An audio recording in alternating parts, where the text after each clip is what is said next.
About 6 years ago, I was at Ramana Ashram in Tiruvannamalai in southern India, the place where the great non-dual saint and teacher Ramana Maharshi spent the largest bulk of his life.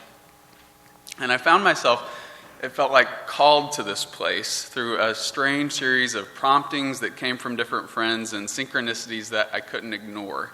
And I had been staying in southern India at Shantivanam, which is a Roman Catholic ashram, where Father Bede Griffiths spent the last half of his life, and he had worked to integrate deeply in his heart Hinduism and Christianity. And so after these various promptings, I finally decided one afternoon that it was time to go to Tiruvannamalai and to go to Ramana. So I made up my mind that the next morning I would find a way to leave the ashram and make it to Tiruvannamalai. And I didn't know how I was going to get there. I just knew that it was time to go. And that same night, a van showed up at the ashram that was carrying a group of ministers who told me that the next morning they were driving to Tiruvannamalai and they had one seat left in their van. So I took the hint and I went with them. And once there, I spent time studying the teachings of Ramana, and I found in myself simultaneously this powerful pull to what he was teaching, what he was laying out, and also this inner push, this tension in myself. And working with Ramana's self-inquiry, I had one of the most profound non-dual seeings of my life, asking the question, who am I? And eventually, the whole rational, dualistic apparatus of my brain just kind of shut down. And I looked at a stranger and literally saw them as myself, and saw that there was no I, there was no separation, and we were just these two poles within a single reality. And the seeing lasted for a few seconds, and it felt timeless. And then I was back suddenly in my limited self with my old lines and my old boundaries, and everything was as it had been. And so I knew in some profound way, if just through this little glimpse, the truth of what Ramana was saying. And at the same time, I found myself profoundly uncomfortable with his constant teaching, you are not the body. You are not the body. I might not only be the body, I might not be limited to the body, but I am this body, something in me kept saying. There's something profoundly important about our manifestation in these forms. So the next morning, I got up and I made the trek up Arunachala, the sacred mountain there. And I listened to a monk chant his morning prayers on the mountain. And I kept feeling this sense of disconnect from what seemed like this profoundly otherworldly spirituality. And something prompted me to not walk down the mountain the way I'd come, but to walk down the other side. And I wound up coming down the mountain right into the center of town. And I was surrounded by the colors and the smells of the marketplace, by children running around playing, by an elephant in the temple courtyard, and everything was just bursting with life and with color. And I had this overwhelming sense that this was where God was happening, in the hustle and bustle of the marketplace. That God had poured God's self out into matter as matter to know God's self through the diversity and the beauty and the richness of creation. And after this, I made my way back to the ashram, back to the quiet side of the mountain, and I wandered into the library looking for a book. And I was certainly not looking for a Christian book, something on Hinduism, maybe Buddhism, but my eye, almost against my will, fell on the spine of a title that said, The Hymn of the Universe by Teilhard de Chardin. And so I pulled the book off the shelf and began devouring it. Teilhard was a French Jesuit and a paleontologist who was born in 1881, and he died in 1955. And over the course of his life as a priest and a scientist, he worked to integrate evolutionary vision with his Christian theology and mysticism. And what I found in this book was a profound love of matter and of the body and of form and of the manifest world. And it was the perfect balance that I so desperately needed to complement Ramana's teachings. And Teilhard wrote in this book, He wrote of finding himself in the steppes of Asia, and he didn't have bread or wine or an altar to celebrate the Mass. And so he writes, "I will raise myself beyond these symbols, up to the pure majesty of the real itself. I, your priest, will make the whole earth my altar, and on it will offer you all the labors and sufferings of the world. Over every living thing which is to spring up, to grow, to flower, to ripen during this day, say again the words, 'This is my body.' And over every death force which waits in readiness to wither, to cut down, speak again your words which express the supreme mystery of faith. 'This is my blood.'" And he wrote, "For me, my God, all joy and all achievement, the very purpose of my being, and all my love of life, all depend on this one basic vision of the union between yourself and the universe. Let others, fulfilling a function more august than mine, proclaim your splendors as pure spirit. As for me, dominated as I am by a vocation which springs from the innermost fibers of my being, I have no desire, no ability to proclaim anything except the innumerable prolongations of your incarnate being in the world of matter." I love that phrase, the innumerable prolongations of your incarnate being in the world of matter. "I can only preach the mystery of your flesh, you, the soul shining forth through all that surrounds me." Needless to say, my heart was singing at this. This was not a non-duality that said the world is illusion, that said you are not the body. This was a non-duality that said you are the body of God. And now I imagine some of you, maybe most of you, have felt this tension before. Tension between a spirituality that feels like it's about swimming back upstream to some clarified, rarefied, non-dual awakening that has little to do with the world or your body, and a spirituality that's about fully embracing all that is, and importantly, all that is becoming. And I think Teilhard is one of our voices that holds the critical missing piece that most of us are catching on to today, which is an evolutionary worldview. In a static universe, or worse, as some traditions put it, in a degenerative universe, it makes perfect sense that the goal of the spiritual journey is to swim back upstream to God.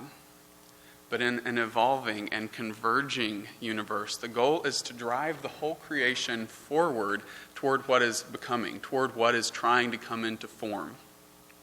This amazing sense that the divine heart is longing through the evolutionary process to express itself more and more fully through the world of matter. Teilhard felt the tension in himself between the classical mystical pull towards the absolute and between his deep love for matter and the earth. And he found that this upward movement, this upward current, and then this downward current towards the world were reconciled in a forward movement. So upward and downward come together in the forward. And this is the tension that I think we live in right now as we enter what I called in the abstract for this talk, the second axial age. Now, are any of you familiar with this axial terminology? So it's a term that comes from a historian, Karl Jaspers, and he used it to identify a window in human history and planetary history during which the headwaters of all of our great religious traditions began forming around the world. So simultaneously, seemingly independently around the planet, we had Lao Tzu teaching the way of the Tao in China. We had the Buddha with his great awakening. We had the seers of the Upanishads teaching self-realization. We had the Hebrew prophets preaching social justice and monotheism. All of this starts happening concurrently around the planet. And it represented a planetary shift in spiritual understanding. So up until this point, spirituality had been largely earth-based. So we found our original gods in the cycles and seasons and forces of nature. And identity up until this point had been primarily collective. It was held in the tribe. So with this axial shift, something new opened. We opened up to the possibility of the transcendent. to the possibility of an individual spiritual quest for salvation or enlightenment that could allow us to break ties with family, with tribe, and it became a noble thing. So you can think of, as an example, the Buddha, who left his wife and his child in the palace to go off in search of enlightenment. He could break those ties. Or Abraham and Sarah in the Hebrew Scriptures, who broke ties with their tribal gods and their tribal family and went off in search of the one. So this is when we started seeing the emergence of monastic orders, these people who could break ties with earth and family and go off in search of transcendent enlightenment. And so what was lost in this shift was, again, a sense of collective identity and a deep felt sense of connection to the earth. And salvation or enlightenment began to look an awful lot like escape. There was a profound sense that there was something wrong with the phenomenal world. In the West, it was talked about as fallenness and as sin. In the East, it was talked about suffering and samsara. But however it was framed, something was wrong, and the ultimate goal was to get out of here, to attain to the heavenly prize or to escape the cycle of death and rebirth. And now we're faced with a shift that's reorienting that whole understanding. Today, more than ever, we've got a profound sense of the interconnection of all life around the planet, a profound sense that we belong to the planet and that we belong to each other. And you don't need to be a mystic to get this. It's coming at us from every field of knowledge, from physics that are revealing the interconnections at the most subtle levels of matter, from our environmental and ecological awareness that are telling us everything's part of a single web of life. If you tug on one strand, the whole web moves. To our increased technology, that we can travel around the planet, that we can connect with each other through the internet, that we can video chat with someone through a smartphone in our hand on the other side of the planet. So this profound sense of interconnection and belonging. And many thinkers tell us that in the light of the shift that's happening, we're entering now essentially a second axial age, a second shift, a second global shift in consciousness that is again transforming human spirituality and human religion in a way that's equal in weight and importance to the first shift that actually produced the existing religions.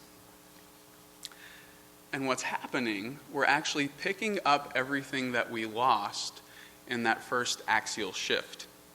That profound earthiness and connection to our bodies, that deep sense of a collective identity, we're picking all of that back up, but not at the same level, not at the tribal level. We're picking it up now at the global level. We're one tribe, we're one human family, one planet Earth.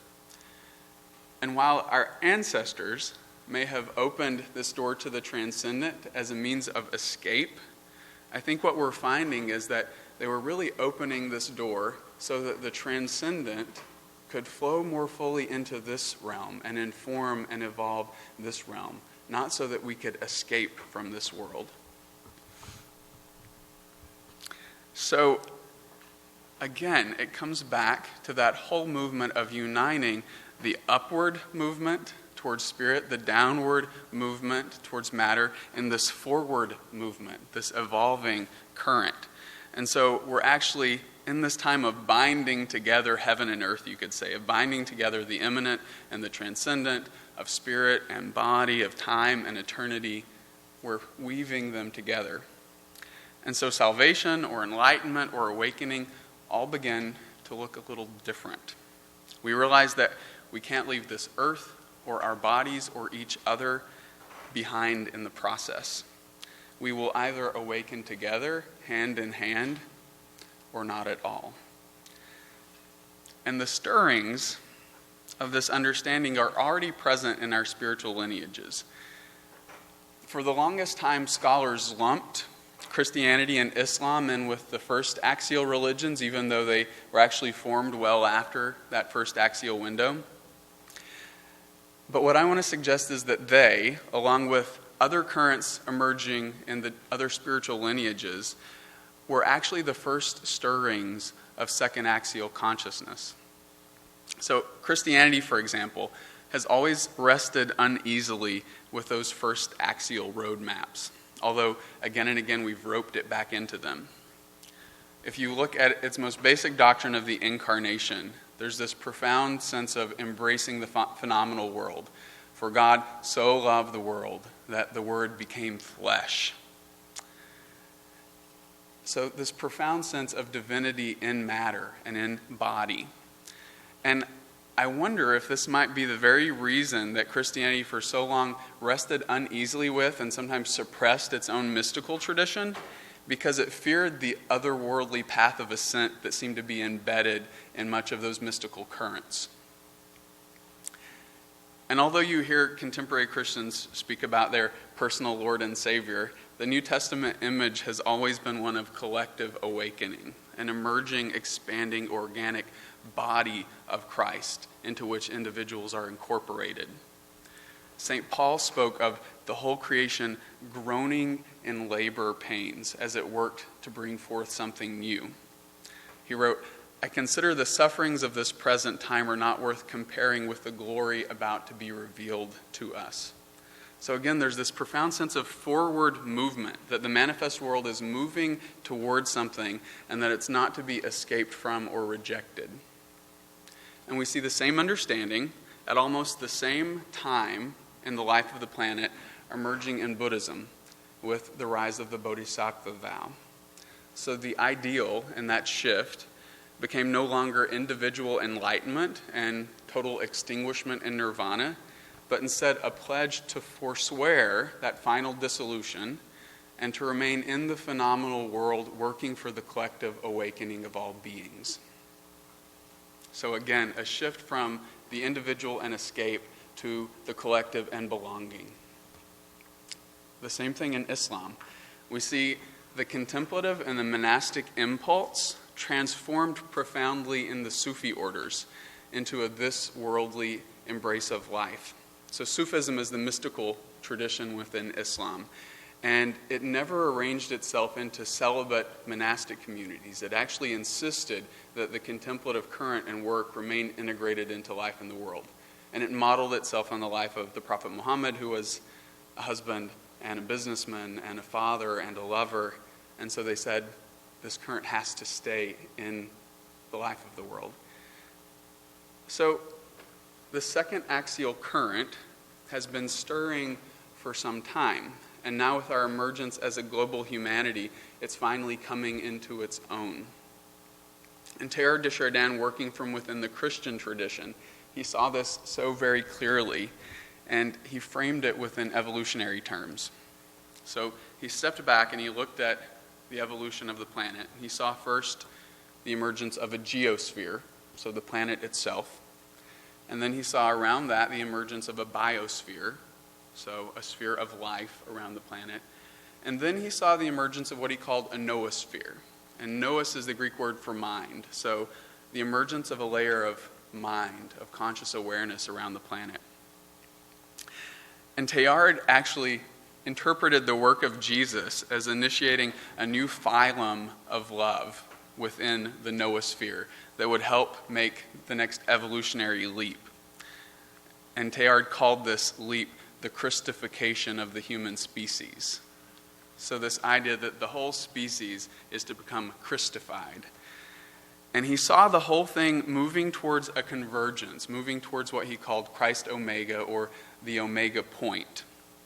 So the deeply personal, intimate, non-dual center of the universe, what we might call the heart of God, for Teilhard this was revealed in the person of Jesus, and he saw that the same point was the point of convergence towards which humanity was moving. So he turned again to the words of St. Paul to understand this. Paul writes, "With all wisdom and insight, God has made known to us the mystery of God's will, a plan for the fullness of time to gather up all things in Christ, things in heaven and things on earth." So again, this binding together of the earthly and the heavenly, of the spiritual and the material, and all converging. And Teilhard identified this convergence with what's traditionally in the Christian tradition been called the second coming of Christ, Christ coming in fullness and glory through the noosphere of the planet as humanity fully awakens. And when he stepped back and looked at the trajectory of evolution, he saw that this movement towards convergence was inevitable. And he saw that initially we had followed what he called a process of divergence. So around the planet, as the human species fanned out around the globe, we developed different lines of evolution. We evolved different tribes, different languages, different religions, different cultures.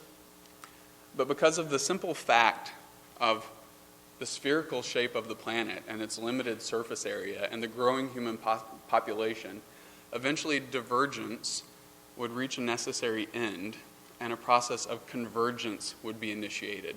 So all these divergent lines of religion and culture and race and tribe would begin converging around the globe. And so here we are at that moment in human history, waking up as a single human family. And what we're discovering, particularly in relation to our religious and our spiritual traditions, is that all of them belong to all of us. If we're truly one human family, then our spiritual traditions, our religious traditions, are our shared spiritual resources. They're our collective spiritual inheritance as members of this one human family.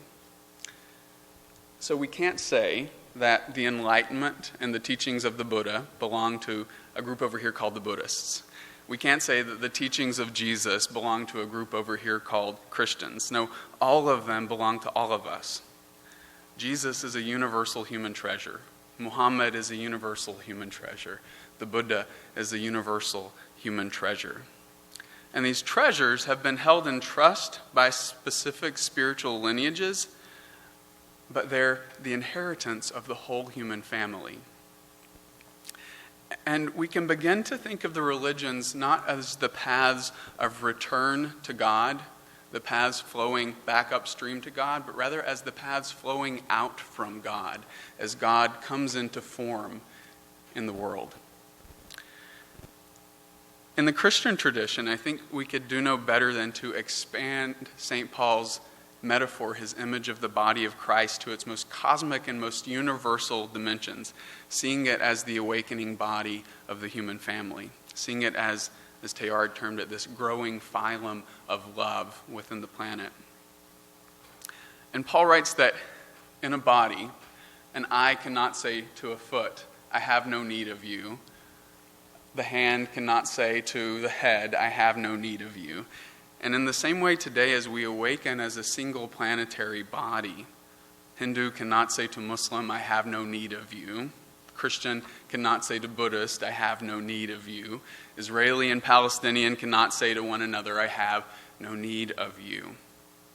Our awakening will either be hand in hand, all together, or not at all. We're being invited today to form a new body, a higher collectivity than we have ever seen expressed before in human history. When we look at the formation of a molecule, let's say H2O, you have these two independent H's and an independent O, and they come together and form something new, H2O. And in the process, they give up something of their autonomy and independence to become something, a part of something higher, to become a part of a new body, a new level of complexity in the evolutionary unfolding. At the same time, though, none of their individuality is lost. It's all caught up into the new thing. And that, I think, is what we're being invited to do today as a human species. We're being invited to be caught up beyond our old lines and boundaries of division into something new. One of my Christian teachers likes to say that we need to get rid of all of those bumper stickers that say coexist and replace them with ones that say coalesce. We have to become conscious cells in a single body. Teilhard wrote towards the end of his life, I can see quite clearly that the reason I can have influence does not come at all from what I have invented, whatever that may be, but simply from the fact that I have found myself resonating in the right way to a certain vibration, a certain human and religious note, which is now in the air everywhere. May we all start to resonate to this note. And may this new body that's coming into being, this higher person, this new collectivity, this true human being be born. Thank you.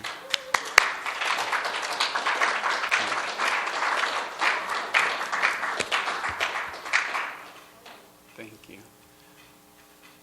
Any questions? What do you see as the role of religion and specifically even spiritual communities or church communities in Right. this coalescing? Yeah. I think the religions importantly hold the spiritual resources that we need for transformation. So contemplative practices, community, ritual, sacred language, all of those gifts and resources that we need, they're present in the traditional religious bodies.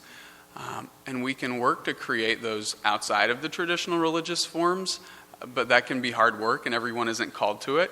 I have a sense that we really need people serving in 3 different places today. We need people who are working within the religious forms to deepen them and evolve and expand them, and to make sure that their blessings and their practices flow forward as resources for the human family. And so I think some people are called to stand there. At the same time, we need people who are working outside of the traditions. Some people have been so burned by a tradition that they can't find a home there now. And so we need people creating integral spiritual spaces outside of the old forms. And then we need people who are bridges back and forth between those two.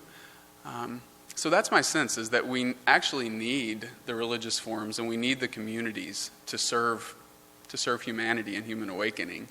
And in some ways, they're the safest places to do it because they have the checks and balances in place. If they can just shuck off their old superiority complexes, do that work and become permeable to each other. So did that answer? Yeah. Anybody else? Yes. How do we form a truly planetary set of religion? So how can we have planetary Judaism, Right. planetary Hinduism, planetary Christianity, planetary Islam, planetary Buddhism, planetary humanism? Mm-hmm. All, of course, converging in mystical reality. Unity. Culture, whatever you want to say. But how do we go about planetizing each of the traditions?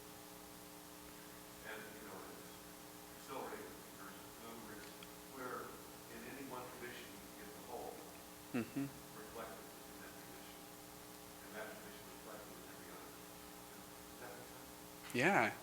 I think we just do it. I mean, those who are planted in the traditions can continue serving out of the traditions in this really permeable, open way. And it's the people who are planted there who are going to do it. The people who are planted outside of the traditions are going to do it there. So that's not much of an answer, but I think we do it. And then as we form friendships across traditions, that also serves what's emerging. And we see people today with hybrid identities, that they stand in multiple traditions, and I think that's something to be celebrated because it's actually speeding up the convergence. We often put folks like that down. We talk about buffet Buddhists and cafeteria Catholics, and that it's just pick and choose religion. And it's a risk that, and teachers who say you have to choose one well and go deep, they're onto something, because we can do this shallow surface skimming, and when we hit something difficult in our tradition, then we just jump over to another tradition and we never actually do the hard spiritual work. At the same time, a Swami said to me a while back, a Ramakrishna monk, he said, but there's a difference between digging 15 shallow wells and using 15 tools to dig one well. And so as we start to see these as shared resources across the traditions, we can work together. So yeah, I think it's for people called to stay in the traditions to stay in them and to help them stretch, expand, become more permeable. I have a second question, if I may. Are we building, is Spirit building a new world of living for us? I don't think we know where it's going because it's becoming through us. It's in process. So we can't look ahead and see what the end result is. The term interspirituality, which was coined by Brother Wayne Teasdale, who was a Roman Catholic lay monk, he said that he intended it to mean the sharing of spiritual resources across traditions and a willingness to touch and taste the mystical depth in another tradition. And he said he didn't intend it to mean a synthesis of the existing religions or a new religion. And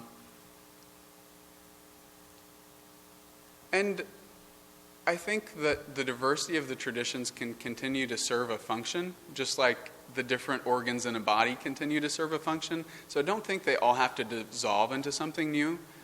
Doesn't mean that they won't. I think we live into it. Could it be a single garden? A single garden, right. Many species of flowers. Absolutely. And I think both metaphors work. I remember Thich Nhat Hanh saying once, he was at a Buddhist-Christian dialogue, and one of the Roman Catholics, I think a bishop or someone said, "We're not here to make a fruit salad. We're here to honor the difference of our traditions." And Thich Nhat Hanh stood up and he told the story of receiving communion from, I think, Daniel Berrigan. And he said, "Why not? Fruit salad can be delicious." So I think it's a both and. I'm wondering if all of the interfaith cooperation that you see now between different religions is that first step towards what you're talking about here, this axial Mm-hmm. reality. And we see this happening in our time, and we're moving in that direction. Right. But I'm wondering how long will it take? You ask yourself this question, how long will it take before we reach a place where it's complex, where Yeah. it's well, where everyone would share? I have no idea, but I know that when we reach a collective threshold as a species, things speed up. So you look at how long slavery existed in human history, and then when there was a shift, the whole system was undone pretty rapidly. Not that slavery is abolished throughout the planet, but you look at the civil rights movement and within American history, how fast it turned. And the same with LGBT rights today. You see how quickly that shift is happening once it reaches a critical threshold. So I don't know, but I think we are at some kind of threshold in relation to the family of religions. Another question, have you given any thought to how some, perhaps most people in the world of religion get entrenched Mm-hmm. on their own religion Yeah. as the only value, and are unable to look at the other? Mm-hmm. And it takes spiritual maturity to begin to look at the other. Do you see churches, synagogues, mosques, etc., evolving to a place where the membership, where a majority can grow maturely? If that's a real possibility, is it something that will take another 100, 200 years? Because I think Matthew, Richard Rohr, Yeah. writes about different levels of spiritual maturity. And with regards to the church, he says that most are on a scale of 1 to 9, most are either 1 or 2. Yeah. Which is not very it's not what they do. And at best, you can move people one level Mm-hmm. in their entire life. So I'm just wondering what your thoughts are on this entrenchment. Yeah. All fundamentalist kind of religious people. I think that the nature of the planetary convergence that we're experiencing through globalization, that itself is eroding the entrenchment. As people, I think people, my generation, but even more significantly, people younger than me, they're growing up with so much diversity, and they're growing up with people of so many different traditions in their high school, and that they don't have as much patience for these kinds of divisions. And so I think in some ways it's kind of just naturally falling away. I do think contemplative practice helps open the heart and, blur and expand the boundaries. And so the more the traditions can hold space for contemplative practice and can encourage that helps. The traditions have to rewrite their narratives, their sacred narratives, their mythos in a way that it's big enough to hold the whole of reality that we're facing now. And that's part of the problem with the traditions, is that they don't offer a compelling, coherent narrative that holds everything coming at us today. And that's why so many people, I think, are turning away from them. And if they can reframe themselves, like Teilhard, for example, reframed Christianity beautifully within an evolutionary worldview, still using the sacred images and language of the tradition, then people might see them as legitimate paths of transformation that they want to be a part of. But either the religions will slowly die off because they're not serving anymore, and it's I've heard the image of a nurse log. Do you know that image? A nurse tree? So it's a grand old tree in the forest that falls down, and as it decomposes, it becomes a seedbed for new life to emerge from. And so that's one possibility for the religions, that they're going to become nurse logs, that the wealth, the nutrients, the resources, that something new will spring out of that as they fall over. Or the religions will transform and they'll actually become something new.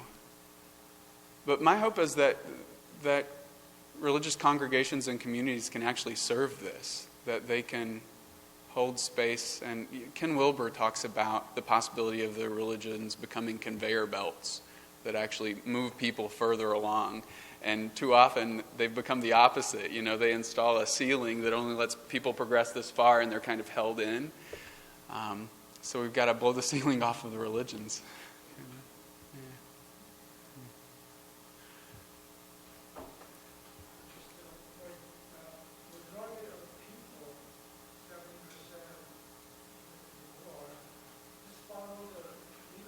Yeah. So unless there is a transformation within the leadership, Mm-hmm. each religion, the majority of people will just be stagnant at the Sure. governmental, very exclusive territory. Power is the only way. So how can we bring about transformation within the leadership of all major religious traditions? Any thoughts? It's such a huge question, and we need to, I know in the Christian tradition, we need to completely restructure seminary education. We need to put contemplative practice and spiritual transformation at the heart of the curriculum, so that it's not just a 3-year professional degree where church history is dumped into your head and it's about information. If you look at other traditions, some other traditions, leadership comes out of your own teacher acknowledging your maturity through years of sitting on the cushion or doing your practice, that you've actually reached some depth in your practice. So a Sufi sheikh, their master has appointed them as a successor, a roshi, a guru. There's that chain of transmission. In Christianity, you go get a 3-year degree, in a Western academic, rational-minded approach to education. So that's all got to be transformed. But at the same time, I don't know that it's just going to come from changing the leadership. It is important to change the leadership, but I think so much of it's grassroots, and it's coming from the lay people in Christian terminology. It's coming from the people. It's the people who aren't going to seminaries, but that are reading books and coming to conferences like this and putting in their practice time. I think they may change the religions from the bottom up. I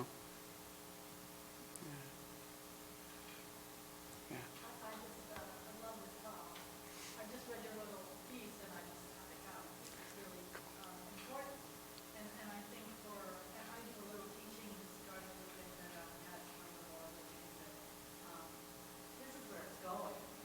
And this is a way of, for me, it's like, oh, it's goody, it's a context. Mm-hmm. To kind of say, this is about what's happening. It's just a way of saying it differently. Because I think there's like, it used to be that the light was coming from up here. Yes. I heard somebody say, it was like it's not like a waterfall coming down from Abu or Abu or Mm-hmm. Buddha or